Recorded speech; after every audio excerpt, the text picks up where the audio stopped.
Zubin, I understand Yes. that. Right. Right, Zubin. So can I please understand from you that, what are the top three challenges that you face while you are looking to acquire content as such? Because there is so much in the market and it's absolutely exploding. So what are the challenges that you face while you are looking or scouting for, talent as such?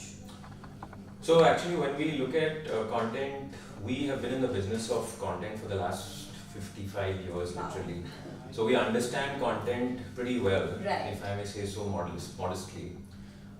We understand content across various genres. So whether it's movies or whether it's music videos or whether it's devotional, kids or regional Right. content, we understand and go by consumer behavior first. So we understand what consumers really want, what are the nuances of consumer behavior, Correct. and based on that, we then go out and curate content. Honestly, from our side, we don't see too much of a challenge in that area, but we do see that there's so much of supply, and our Right. job is to basically curate the best Right. of content and Right. hold it back in our library and in our catalog. So, Correct. our what we've seen over the last so many years is that there's a whole lot of supply out there, a lot of budding production houses, a lot of creators. Yeah. Everyone's coming and knocking doors. True. And our only challenge right now is the problem of supply. There's too much supply, and Yes. we've got to go and pick Pick that and choose, yes. and choose that. Yes. Of course, having said that, this is an era where content is king. So content is getting expensive, Correct. and therefore there's also that much more opportunities to monetize. True. So we've also created a lot of more opportunities to monetize. Like Right. recently, we've just launched our platform Shemaroo Right. and that's our OTT platform. It basically has all our content in all our genres available on the platform. And the idea behind that is that we want to give customers this feeling of saying that you can sit back and enjoy all your familiar content. Today, this day and age, at whatever time you want, anytime, And whenever anywhere. you want, yes. Today, this fad about saying, oh, have you watched that latest GOT or have Yes. you watched the latest Avengers, Yes. is becoming more of a social thingy, and sometimes Correct. people end up feeling a little intimidated if they're not in the Exactly. circle. Yes. Our entire positioning is around saying sit back and relax and be in your own skin. Yes. You In know, your own space. In your own space, in your own skin, and enjoy what you really love. You could Right. probably have a fan who's watched a Satya Ke Satta kind of content about 350 True. times, and we see a lot of that repeat usage happening. Right. So our OTT plan also came up more from this whole angle of Correct. looking at our YouTube usage. Right. We have a flourishing YouTube consumption pattern that's going up there because most of our content is also there. Right. A lot of our content is up there. Right.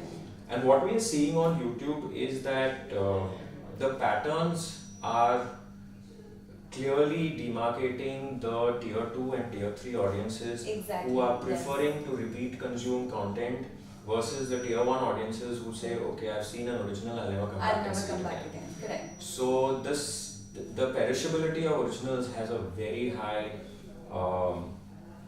probability, in Right. fact propensity. Right. And what we are seeing right now is that the repeat value of older, richer content is really kind of the Interesting. need of the hour. Interesting. People really love to come back to comfort zone, Correct. and that's what we've seen Yes. over and over again. Correct. Another thing we've also done, like when we even cherry pick content for music videos, for Right. example, we have an entire channel on YouTube which is dedicated to music videos that is Right. pre-2000. So it's the world's largest Bollywood retro music channel. Right.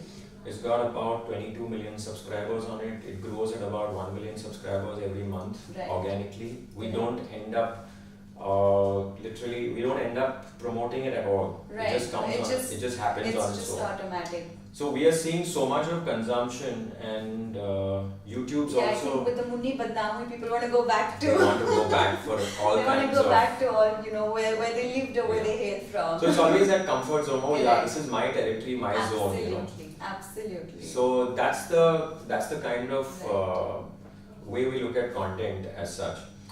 Apart from that, we've also created a lot of niches in content. So I wouldn't say niche, but I'll say probably a little more peripheral content. So we create around a movie show. We've done a lot of classic cinema, which we already have a huge bank of Right. movies.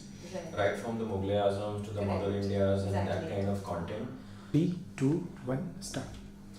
Yeah, so we do a lot of peripheral content, which basically is movies around, or rather shows around a particular genre of content. So whether it's around comedy or whether it's around classics, like I said, we created an entire plethora of shows that are dedicated to classic cinema, dedicated to new films as well. So we've created a show called Movies and More recently, and that is a show that that's hosted by Siddharth Kannan. It's our show, we produce the show, and we bring in all the stars to promote their existing films and talk about their entire lives, of their entire careers and stuff like that. So chat shows is one angle that we look at, and we look at it very strongly as a very solid piece of content which consumers love. You know? Yes. So that's to have a candid one-to-one. Yes.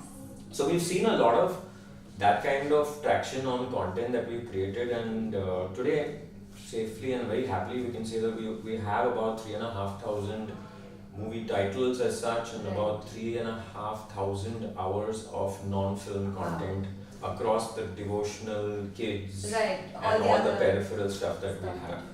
So yeah, that's our little content story. That's interesting. Thank you so much. You're welcome. And my last question to you, it's going to be very quick. What do you think about the summit that's going on inside? I know we've been here since morning, and it's good. Firstly, as I said, how do you think we're gonna, it's going to be placed in the minds? No, I think the entire buzz around content, I think content is the fulcrum of everything that's happening in the digital space today.